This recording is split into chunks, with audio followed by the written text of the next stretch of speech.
Have you ever watched an autumn tree release its leaves? Not with struggle, not with resistance, but with a grace that speaks of ancient wisdom. Each leaf falls when its time comes, painting the earth with gold and crimson, teaching us that letting go can be the most beautiful act of all. If you're over 60, you've likely spent decades collecting experiences, knowledge, relationships, and possessions. But what if I told you that the secret to your most peaceful years lies not in what you hold, but in what you're brave enough to release? Today, we're exploring 3 profound Buddhist truths that, when released after 60, can transform your remaining years into your most liberated, joyful chapter yet.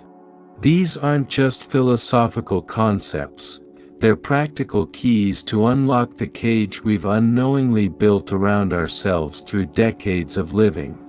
Part 1, the first liberation, releasing the illusion of complete knowledge. The wisdom trap after 60.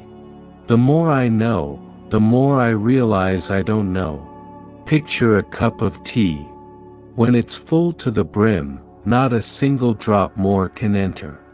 Many of us, after 6 decades of living, have become like that cup, so full of our experiences, our certainties, our "I've seen it all" mindset that we've accidentally closed the door to new wisdom. This is the first truth we must release, the illusion that we know enough. The Buddha once said to his disciples, "In the beginner's mind there are many possibilities, but in the expert's mind there are few." Think about that for a moment. How many possibilities have we dismissed because we believe we've already learned all there is to know? How many conversations have we half listened to because we assumed we knew what would be said? How many experiences have we declined because we thought, "I'm too old for that," or "I already know how this goes"? Imagine your mind as a garden. For 60 years, you've been planting seeds, growing beautiful flowers of knowledge and experience. But here's what master gardeners know: even the most magnificent garden needs space for new growth. When we believe we know everything, we stop tilling the soil. We stop planting new seeds. And slowly, even the most beautiful garden becomes overgrown, rigid, unable to bloom with fresh life. In Zen Buddhism, there's a practice called Shoshin, beginner's mind. It's the art of approaching life with openness, eagerness, and freedom from preconceptions, regardless of how much we actually know. The greatest Zen masters, even after decades of practice, sit in meditation as if it's their first time. They listen to teachings they've heard 1,000 times as if each word is new. A simple practice, the daily question meditation. Let's try something together right now. Close your eyes for a moment. Take 3 deep breaths. In and out. In and out. In and out.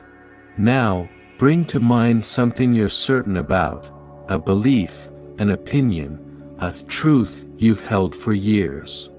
Hold it gently in your mind like a bird in your palms. Now ask yourself, what if there's 10% of this I don't yet understand? What if there's another angle I haven't seen? Don't force an answer. Just sit with the question. Feel the spaciousness it creates. That space, that's where wisdom lives. That's where growth happens, even at 60, 70, 80, and beyond. Each morning, choose one thing you know for certain and spend just 2 minutes questioning it gently. Write down any new thoughts that arise. You might be surprised at what emerges when you create space for not knowing. The more I know, the more I realize I don't know. And in that not knowing, infinite possibility blooms. Part 2, the second liberation, the sacred art of letting go. From accumulation to liberation. Freedom is not found in having more, but in needing less. We live in a world that celebrates accumulation. More friends, more achievements, more possessions, more memories. For 60 years, we've been told that our worth is measured by what we've gathered. But here's the profound truth Buddhism teaches: after a certain point, accumulation becomes imprisonment. Think of a bird preparing for a long journey. Does it pack extra weight? Does it carry more than it needs? No. It travels light, taking only what serves its flight. This is the second truth we must embrace. True freedom comes through conscious release. The three releases: relationships, possessions, and regrets. First, the release of draining relationships. Not every connection we've maintained deserves a place in this precious chapter of life. Some relationships are like heavy coats in summer. They once served a purpose, but now they only make us sweat and struggle. There's a Buddhist parable about two monks crossing a river. They encounter a woman who needs help crossing. Despite their vows to avoid contact with women, one monk carries her across, then sets her down. Miles later, the other monk asks, "How could you touch that woman?" The first monk replies, "I set her down at the river." You're still carrying her. How many people are we still carrying who we should have set down at the river years ago? The critical friend who dims our light. The family member who only calls when they need something. The acquaintance who leaves us feeling drained after every interaction. Second, the release of unnecessary possessions. Walk through your home. How many objects haven't been touched in years? Each item we own owns a piece of us in return: our attention, our maintenance, our mental space. The Buddha taught that attachment to material things is one of the root causes of suffering. Not because things are bad, but because our clinging to them prevents us from experiencing true freedom. In Japanese Buddhism, there's a concept called danshari, refuse, dispose, separate. It's not about living in emptiness, but about surrounding yourself only with what serves your current journey. That set of china you're saving for special occasions that never come. The clothes that fit the person you were 10 years ago. The gadgets that promised to change your life but only cluttered your drawers. Third, the release of regret. This might be the heaviest burden of all. The weight of, "I should have, if only I had, why didn't I?" Every regret is like a stone in a backpack we've been carrying for decades. And here's the truth: we cannot change a single moment of the past. Not one. The Buddha taught about the second arrow of suffering. The first arrow is the initial pain, the mistake made, the opportunity missed. But the second arrow, the one we shoot at ourselves through regret and rumination, causes far more damage. And unlike the first arrow, the second one is optional. A practice, the evening release ritual. Tonight, before you sleep, try this gentle practice. Sit comfortably on the edge of your bed. Place your hands on your lap, palms facing up, the gesture of receiving and releasing. Take a deep breath and imagine you're holding the weight of the day in your hands. All the unnecessary words spoken, the energy given to those who didn't deserve it, the possessions you touched but didn't truly need, the regrets that surfaced. Now, slowly turn your palms downward, releasing it all to the earth. Say quietly or in your mind, "I release what no longer serves me. I release it with love. I release it with gratitude for the lessons learned. I am free." Do this for 7 breaths. 7 releases.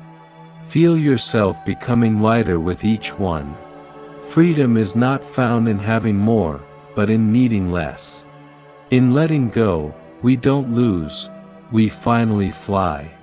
Part 3, the third liberation, embracing your season with grace. The privilege of ripening. Aging is not decline, it is ripening into wisdom. Look at a fruit tree through the seasons. The spring blossoms are beautiful, yes, full of promise and potential.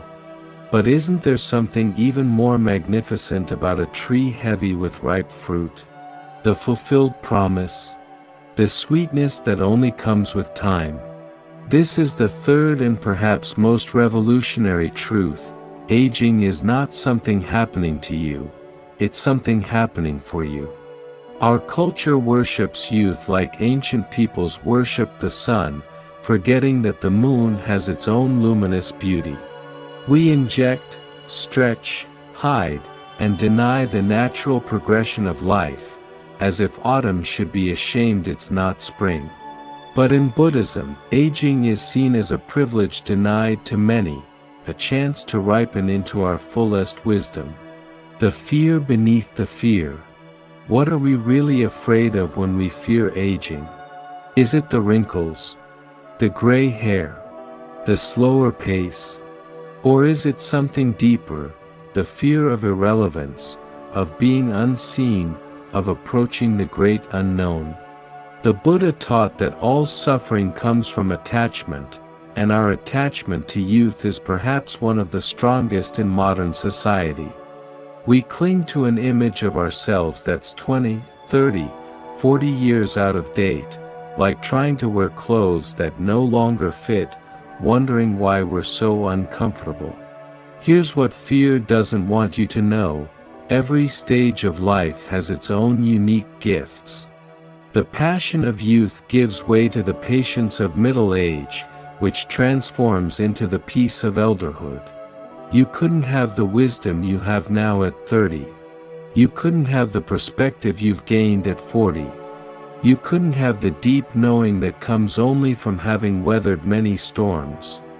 There's a beautiful paradox in Buddhist teaching: when we fully accept our age, we become ageless. When we stop fighting against time, we step outside of it. Think about the elders you've known who seemed to glow with an inner light. They weren't trying to be young. They were fully, unapologetically themselves at their age. And in that complete acceptance, they achieved something youth rarely can: true presence. The Dalai Lama, in his late 80s, giggles like a child. He doesn't giggle despite his age. He giggles because he's transcended the whole concept of age-appropriate behavior. His spirit isn't 80 or 20, it's timeless. The practice of mirror meditation. This practice requires courage, but its rewards are profound. Stand before a mirror. Not to criticize or evaluate, but to truly see. Look into your own eyes, not at the lines around them, but into them. Say to your reflection, this is what 60, or 70, or 80, looks like on me. This face has smiled 1,000 times. These eyes have witnessed incredible things. This body has carried me through decades of experience. Now, place your hand on your heart and say, I honor every year that brought me here. I am exactly the age I'm meant to be. My spirit is ancient and newborn in each moment. Do this for just 1 minute each morning. Not to affirm youth, but to affirm the beauty of your current season. Watch how your relationship with your reflection transforms when you stop seeing it as a problem to solve and start seeing it as a testament to your journey. If this message is resonating with you, remember to subscribe to Buddha Coha for more wisdom on conscious aging and spiritual growth. Share this with someone who needs to hear that their best years might just be the ones they're living right now. Part 4, the integration, living as a wisdom keeper. From student to sage. In releasing, we receive. In accepting, we transform. You've lived through decades that younger generations have only read about. You've survived losses they can't yet imagine. You've learned lessons that only come through living. But here's the crucial question. Are you hoarding this wisdom like a dragon hoards gold, or are you letting it flow through you like a river nourishes the land? When we release the illusion of knowing everything, we become better teachers because we remain students. When we let go of what doesn't serve us, we create space for what does. When we embrace our age, we become bridges between past and future, holding wisdom while staying open to wonder. The Buddhist concept of dana, generous giving. In Buddhism, dana means generosity, but not just of material things. It's the generosity of spirit, of wisdom, of presence. At 60 and beyond, you have a unique form of dana to offer, the dana of perspective. But here's the key, wisdom shared with arrogance is just noise.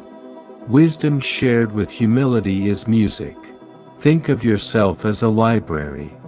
You contain countless volumes of experience. But a library that insists everyone read only certain books, in a certain order, in a certain way, serves no one. A library that opens its doors, allows browsing, and lets each visitor discover what they need, that library changes lives. The morning practice of intentional living. Each morning, before the day's demands begin, sit with these 3 questions. 1. What do I think I know that might benefit from fresh eyes today? 2.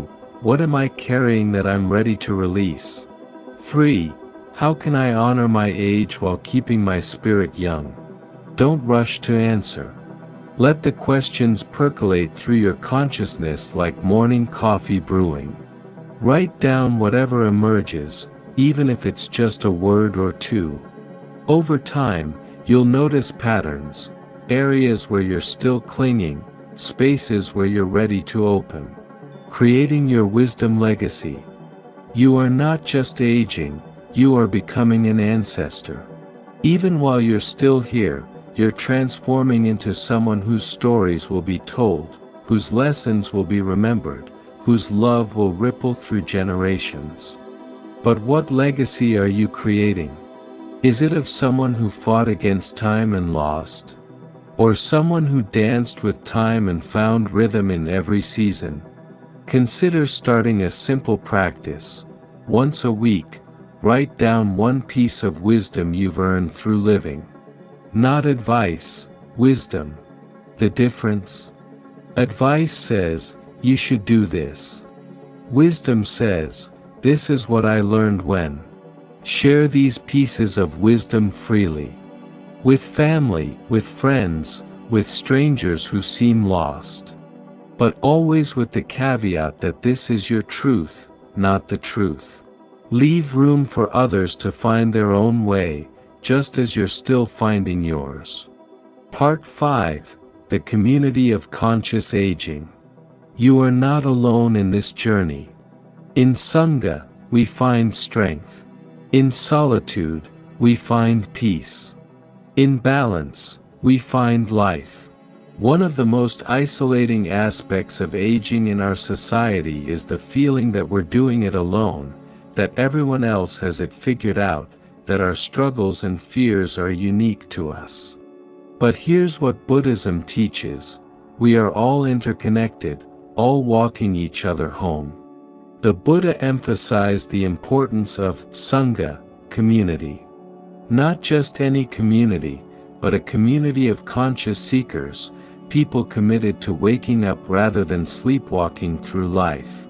At 60 and beyond, you have the opportunity to create or join a different kind of Sangha, one that celebrates aging as a spiritual practice, that sees wrinkles as maps of experience, that treats every day as both a gift and a teacher. The practice of compassionate comparison. We often compare ourselves to others, usually to our detriment. We see someone our age who seems more youthful, more successful, more at peace, and we feel lacking. But what if we transformed comparison from a weapon into a tool for compassion? Next time you catch yourself comparing, try this. Instead of, "They have what I lack," try, "They show me what's possible." Instead of, "I'm so far behind," try, "We're all on different chapters of the same journey." And when you see someone struggling with something you've overcome, instead of judgment, offer silent compassion. "I remember that pain. May you find your way through as I found mine."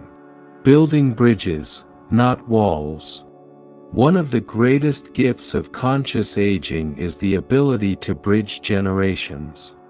You're old enough to remember what younger generations can't, young enough to understand what they're facing. But bridging requires releasing the "in my day" mentality. Yes, things were different. No, that doesn't make them better or worse, just different. When we approach younger generations with curiosity rather than criticism, with questions rather than answers, magic happens. We learn about new ways of seeing the world. They learn about timeless truths that technology can't replace. Part 6: The Daily Practices of Liberation. Morning Practice: The 5 Gratitudes.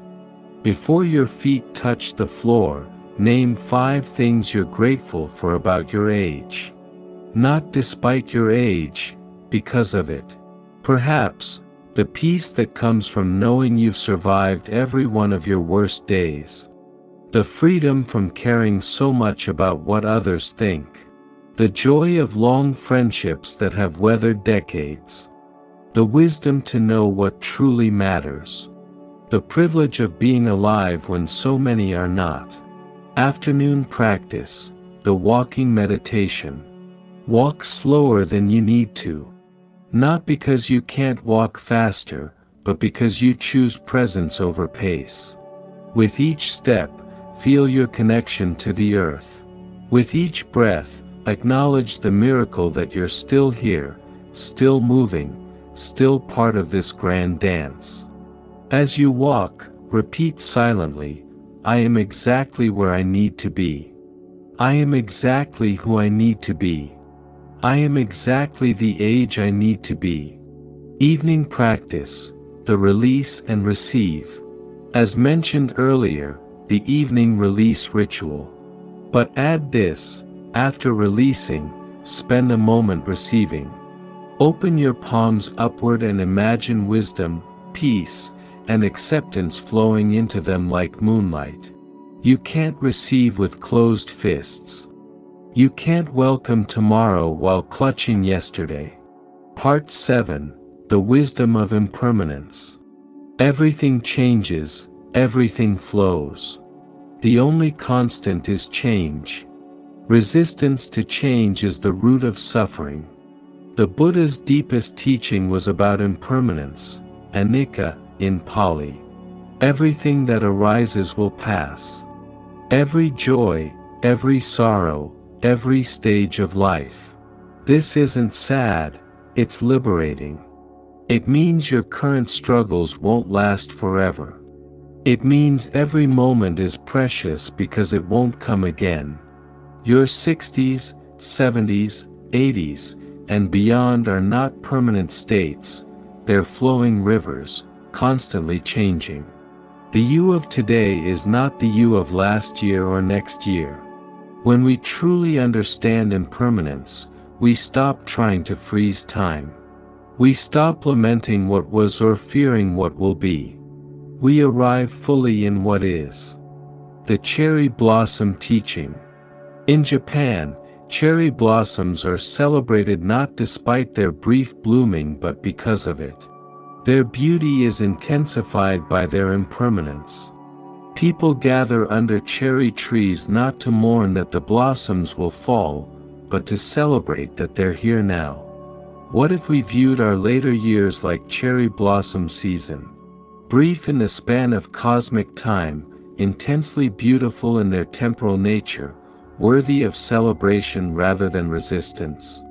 Part 8, the final integration, becoming peace. From seeking peace to being peace.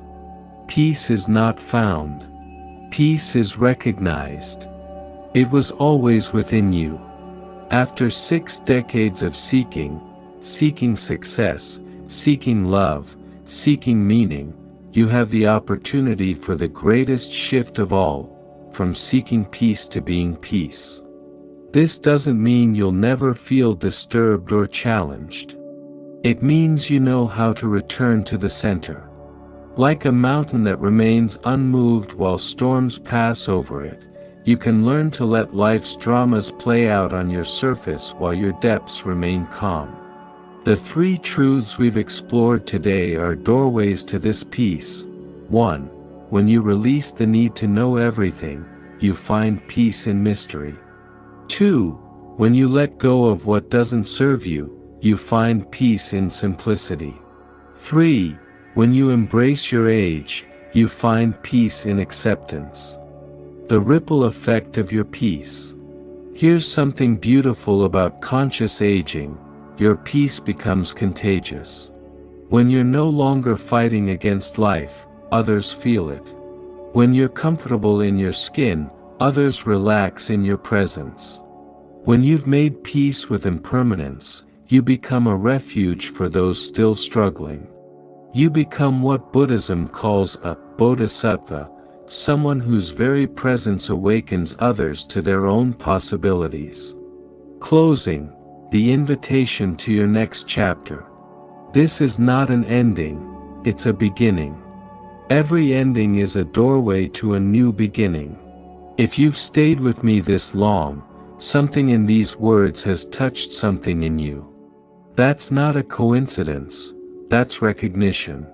Your soul recognizes truths it has always known but perhaps forgotten in the noise of living. You stand at a threshold. Behind you, 6 decades or more of accumulated experience, knowledge, possessions, and stories. Before you, an unknown number of years that can be lived in a completely new way, lighter, freer, more conscious than ever before. The choice is yours. Will you spend these precious years trying to hold on to who you were? Or will you embrace the adventure of discovering who you're still becoming? Your sacred assignment. Tonight, before you sleep, make this commitment to yourself. I release the illusion that I must know everything. I am a student of life until my last breath. I release what no longer serves me, relationships that drain, possessions that burden, regrets that imprison. I travel light into my remaining years. I embrace my age as a privilege and a teacher. I am ripening into wisdom, deepening into peace, expanding into love. I am not dying, I am completing. I am not declining, I am distilling into essence. I am not ending, I am transforming. This conversation doesn't end here. If these words have stirred something in you, you're not meant to walk this path alone. Subscribe to Buddha Coha, where we explore the marriage of ancient wisdom and modern living every week. Share this video with someone who needs to hear that their best chapters might be the ones they're writing now. Leave a comment below. Which of these 3 truths challenges you most? Which feels most liberating? Your insights might be exactly what another soul needs to hear today. As we close, receive this blessing, adapted from the Buddhist metta meditation. May you release what binds you. May you embrace what frees you. May you age with grace and consciousness. May you know peace in every season of life. May you discover that your autumn and winter can be as beautiful as your spring and summer were. May you realize that in letting go, you finally learn to fly. And may you remember, always, that you are not alone in this journey. We are all walking each other home, one conscious step at a time. The sunset is no less beautiful than the sunrise. It simply offers a different kind of light. Until we meet again in the next video, carry this truth with you. You have everything you need for this stage of your journey. Everything. The wisdom is already within you. These words have simply reminded you of what your soul has always known. Be at peace, dear friend. Your journey into conscious aging has already begun. Remember to subscribe to Buddha Coha and hit the notification bell to join our growing community of conscious seekers. Your presence here matters more than you know. Namaste.